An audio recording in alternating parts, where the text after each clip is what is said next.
ನಮ್ಮ ಪ್ರೀತಿಯ ಭಾರತ ದೇಶವು ಸಾವಿರಾರು ವರ್ಷಗಳ ಇತಿಹಾಸ, ಸಂಸ್ಕೃತಿ ಮತ್ತು ಪರಂಪರೆಯನ್ನು ಹೊಂದಿರುವ ಮಹಾನ್ ರಾಷ್ಟ್ರ. ಅನೇಕ ಧರ್ಮಗಳು, ಭಾಷೆಗಳು, ಜಾತಿಗಳು ಮತ್ತು ಸಂಸ್ಕೃತಿಯನ್ನು ಇಲ್ಲಿ ಸಹಬಾಳ್ವೆಯಿಂದ ಬದುಕುತ್ತಿದ್ದೇವೆ. ವೈವಿಧ್ಯತೆಯಲ್ಲಿ ಏಕತೆ ಎಂಬುದು ನಮ್ಮ ದೇಶದ ಹೆಮ್ಮೆ. ಈ ನಾಟಕವು ಧರ್ಮಗಳ ನಡುವೆ ಒಗ್ಗಟ್ಟು, ಪರಸ್ಪರ ಗೌರವ ಮತ್ತು ದೇಶಭಕ್ತಿಯ ಮಹತ್ವವನ್ನು ಸಾರುತ್ತದೆ.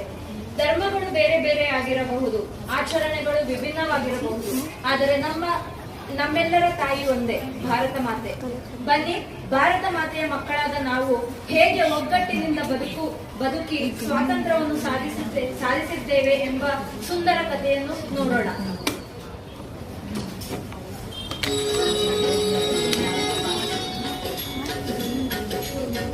ಹಿಂದೂ ಧರ್ಮದ ಪ್ರತಿನಿಧಿಗಳು ಬಂದು ಅವರು ಭಾರತ ಮಾತೆಯನ್ನು ತಮ್ಮ ನಂಬಿಕೆಯಂತೆ ಅಲಂಕರಿಸಿ ಪೂಜೆ ಸಲ್ಲಿಸಿ ಗೌರವ ವ್ಯಕ್ತಪಡಿಸುತ್ತಿದ್ದಾರೆ.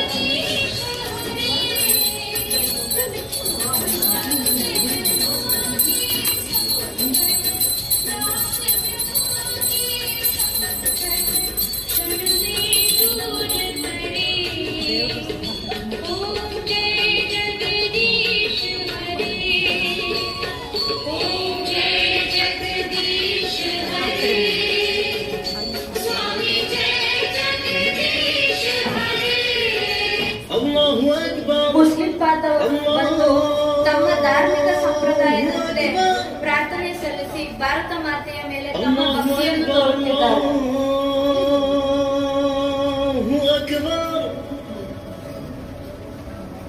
ಅಶ್ಹದು ಅಲ್ಲಾ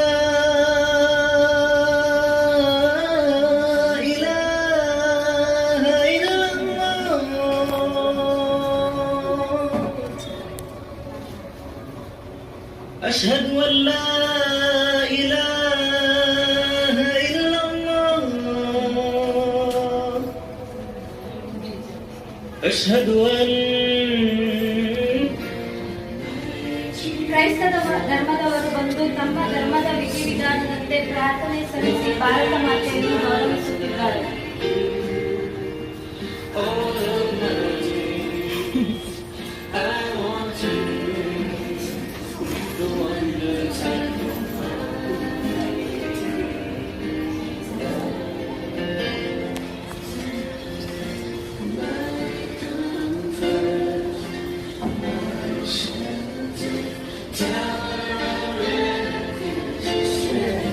ಹಿಂದೆ ಬಂದ್ಬಿಡಿ, ಇಲ್ಲಿ ಬನ್ನಿ.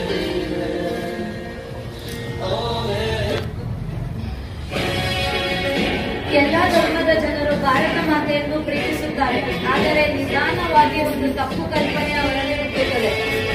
ಭಾರತ ಮಾತೆ ನಮ್ಮವರೇ, ನಮಗಾಗಿ ಮಾತ್ರ ಸೇರಿದವರು, ನಮ್ಮ ಧರ್ಮವೇ ಮೊದಲು ಎಂಬ ಸ್ವಾರ್ಥದ ಭಾವನೆ ಅವರಲ್ಲಿ ಮೂಡುತ್ತದೆ. ಹಿಂದೂ, ಮುಸ್ಲಿಂ, ಕ್ರೈಸ್ತರು ಪರಸ್ಪರ ವಾದವಿವಾದ ಮತ್ತು ಕಲಹಗಳನ್ನು ಆರಂಭಿಸುತ್ತಾರೆ. ಅವರ ಏಕತೆ ದುರ್ಬಲವಾಗುತ್ತದೆ.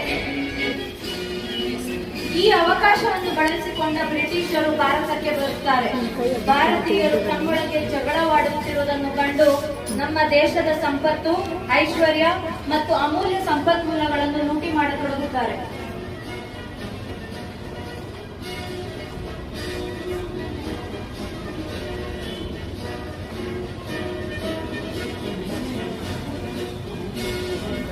ನಮ್ಮ ಭಾರತ ಸಂಕಷ್ಟದಲ್ಲಿ ಸಿಲುಕುತ್ತದೆ. ದೇಶದ ಜನರು ಪರಸ್ಪರ ಭಿನ್ನಾಭಿಪ್ರಾಯಗಳಲ್ಲಿ ಮುಳುಗಿರುವಾಗ ದೇಶದ ಸ್ವಾತಂತ್ರ್ಯ ಮತ್ತು ಸಂಪತ್ತು ಅಪಾಯಕ್ಕೆ ಸಿಲುಕುತ್ತದೆ. ಇಂತಹ ಸಮಯದಲ್ಲಿ ಮಹಾತ್ಮ ಗಾಂಧೀಜಿಯವರು ಮುಂದೆ ಬರುತ್ತಾರೆ. ಅವರು ಹಿಂದೂ, ಮುಸ್ಲಿಂ ಮತ್ತು ಕ್ರೈಸ್ತ ಎಲ್ಲರಿಗೂ ಒಂದು ಮಹತ್ವದ ಸಂದೇಶವನ್ನು ನೀಡುತ್ತಾರೆ.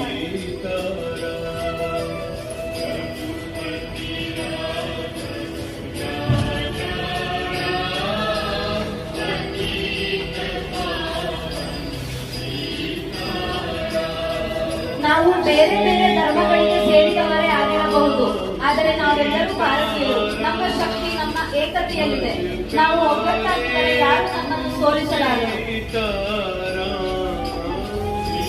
ಗಾಂಧೀಜಿಯವರ ಮಾತುಗಳಿಂದ ಎಲ್ಲರ ಅರಿವು ಮೂಡುತ್ತದೆ. ಅವರು ತಮ್ಮ ಭಿನ್ನಾಭಿಪ್ರಾಯಗಳನ್ನು ಮರೆತು ಒಂದಾಗುತ್ತಾರೆ. ಮತ್ತೆ ಬ್ರಿಟಿಷರು ಭಾರತವನ್ನು ಆಳಲು ಪ್ರಯತ್ನಿಸುತ್ತಾರೆ.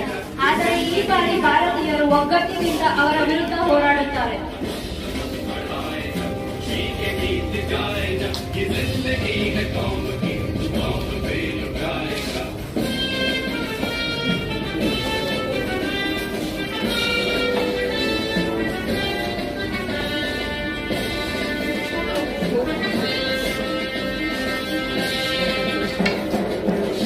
ಏಕತೆಯ ಶಕ್ತಿ ಮುಂದೆ ಬ್ರಿಟಿಷರು ಸೋಲುತ್ತಾರೆ.